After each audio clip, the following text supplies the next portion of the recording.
বৃহস্পতিবার সকাল থেকে দক্ষিণবঙ্গের একাধিক জেলায় আকাশের মুখ ভার। উত্তর চব্বিশ পরগনা, নদিয়া, হুগলি সহ বেশ কয়েকটি জেলায় হালকা থেকে মাঝারি বৃষ্টিও হয়েছে।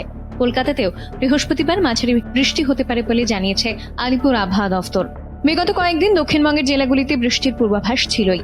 সেই মতো মঙ্গলবার কলকাতা, হাওড়া, হুগলির একাধিক জেলায় প্রায় সারাদিন মাঝারি বৃষ্টি হয়েছে।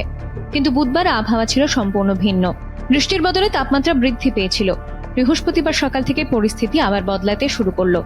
আলিপুর আবহাওয়া দফতরের তরফে জানানো হয়েছে, ঝাড়খণ্ডে তৈরি হয়েছে একটি ঘূর্ণাবর্ত। তার জেরেই দক্ষিণবঙ্গে বৃষ্টির সম্ভাবনা রয়েছে।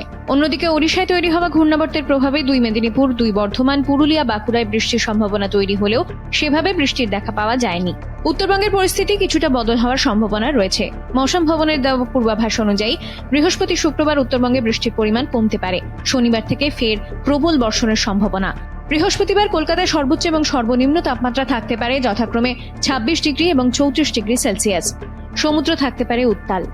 উত্তর এবং পশ্চিম মধ্য বঙ্গোপসাগরে এদিন ঘন্টায় 40 থেকে 50 কিলোমিটার বেগে ঝোড়ো হাওয়া বইতে পারে।